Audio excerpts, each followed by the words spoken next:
My GP said the food was fine. My blood markers spent 3 days saying otherwise. I'm Neil. I've been tracking my blood markers, sleep and energy daily for over 2 years. Everything documented, and what I found is that the gap between food is fine and what that food actually does to your system in the hours and days that follows is a lot wider than I was told. If your energy's been unpredictable and nobody's connected it to what you ate 2 days ago, the mechanism I tracked might be worth understanding, whatever your situation looks like. First, what actually happened when I ate normally again after 10 weeks of clean eating. The data hour by hour for 72 hours. Second, the specific mechanism behind why it lasted 3 days, not one, because that's the part the system doesn't tell you. And then the note I wrote at 7 a.m. on day 70, before I knew it would become content, when I realised the reaction wasn't failure, it was proof. We start the evening with, thought I'd just have a normal meal. Here's what I'd been told my whole life about food, or rather what I'd absorbed so completely I stopped questioning it. One cheat day doesn't matter. You enjoy it, you wake up the next morning, you move on. Clean slate is called balance, and everyone from your GP to every magazine in every waiting room will tell you it's fine. One day off isn't going to derail anything.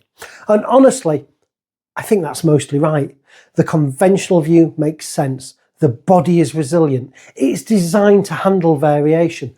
The odd indulgence isn't going to cause lasting harm for most people, most of the time. There's some interesting research behind this. Actually, Tim Spector, epidemiologist, did the Zoe study, has looked at how UPFs affect satiety signals.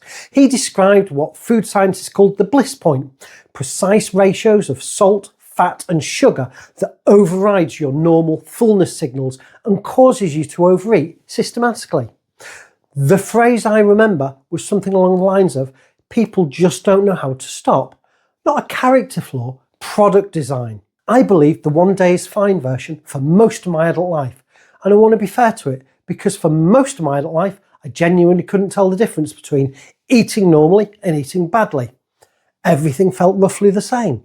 That's the problem. My baseline was so disrupted that I had no reference point. By December 2025 I had one, and it changed everything about how I read that single evening. Day 69 of the 70-day rhythm reset, 20th of December 2025. For the previous 68 days I'd been running a consistent pattern, 4-hour eating window, somewhere between 12 and 1500 calories a day for most of it. Whole food focus, real ingredients, nothing from a packet with a list longer than my arm. My energy had settled, my hunger signals had recalibrated. I'd gone whole days without a conscious food thought. That's not hyperbole, it had just stopped being something my brain was actively managing. Then came fake Christmas. That's what we called it in the house. Family day, grandson visiting, full occasion, and I made a proper decision. This is cheat day, proper one. I earned it. Here's what I ate. Half a bag of crisps, a big bag, a Milka bar, 90 grams, a couple of chocolate digestives, a chicken and mushroom dish, 2 individual trifles, a full roast dinner in the evening.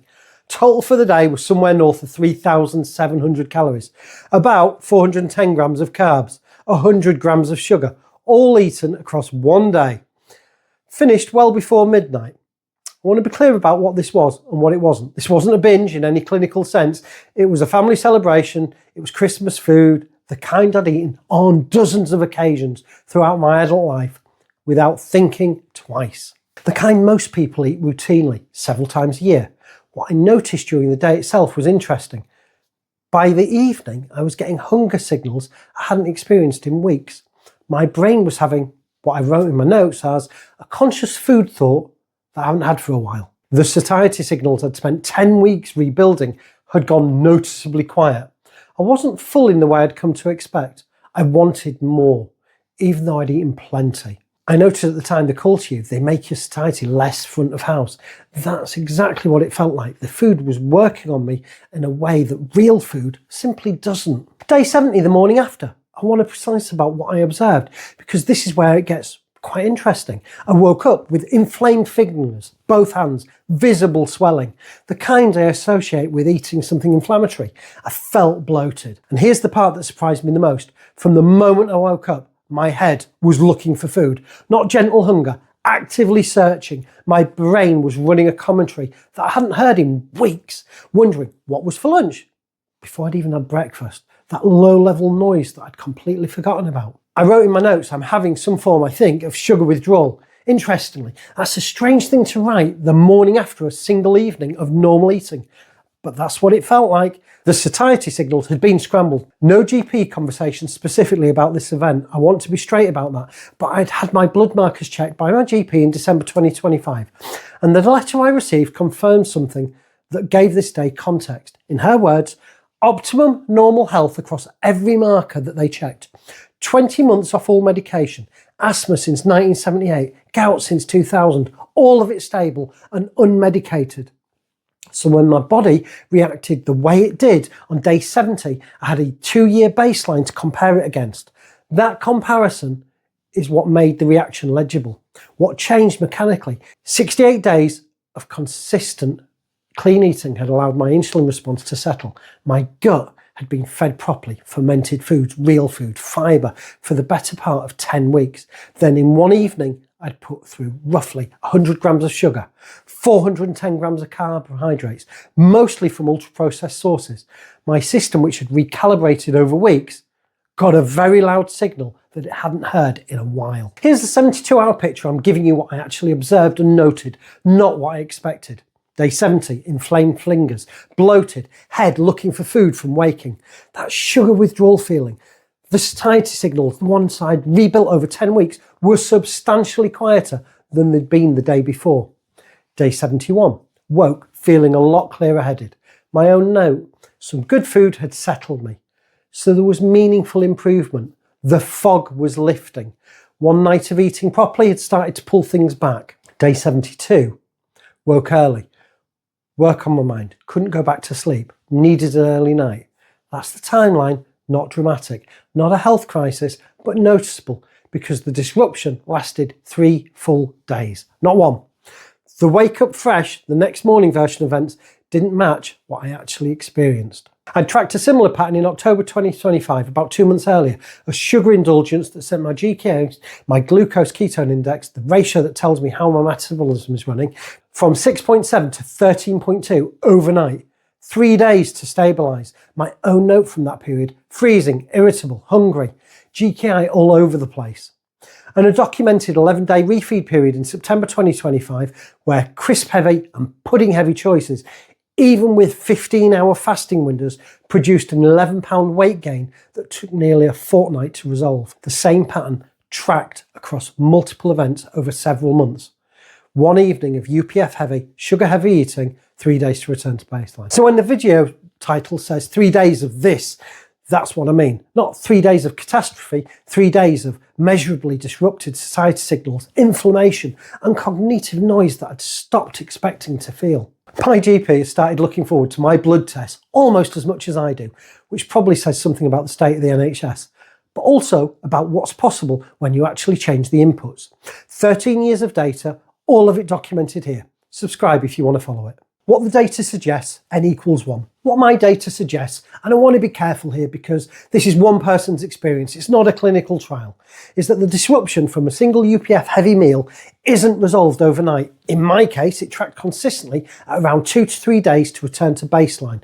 Energy, clarity, and settled satiety signals, not 1, 3. That's not what the one cheat day is fine framing prepares you for. The cheat day framing assumes a 24-hour recovery. My data suggests, at least for someone who's been eating cleanly for weeks, the actual recovery window is longer than that. This doesn't mean one indulgent meal is going to undo months of work. It isn't. It doesn't mean you can't have a fake Christmas or a birthday dinner or a Saturday evening with a family. You absolutely can. The conventional view that occasional flexibility is part of sustainable eating is correct. I'm not making the case against cheat days. I'm making the case for knowing what they actually cost you in your own body so you can plan around it rather than be surprised by it. If you're not in the position I was in, if you haven't had 10 weeks of consistent clean eating to create a reference point, you may not notice the disruption at all. That's not a failure. It's simply that you haven't got the contrast yet. Here's the bit I think gets missed in the mainstream conversation about ultra-processed food.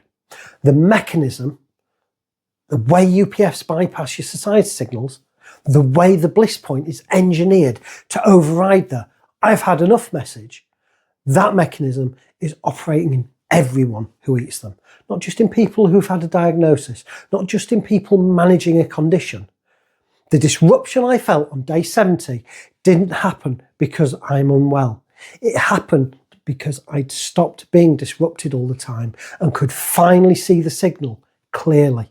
If your energy has been unpredictable, if you've been eating plenty and still feeling hungry an hour later, the mechanism is worth understanding before anything else gets labelled and before any conversation with a GP happens about the numbers. If you're managing a condition or medication or making significant changes to how you eat, please have that conversation with your GP, not instead of watching this alongside it. If any of this sounds familiar, the unpredictable energy, the hunger that doesn't quite make sense, the way certain foods seem to call to you even when you're not hungry, I've put together a free guide called the 7-Day Fasting Blueprint. It walks through exactly how I started, what the first week actually looked like, and what the data showed by the end of it. Links in the description, and it's free. Educational content only. This is not medical advice. Never stop or change medication without your GP supervision.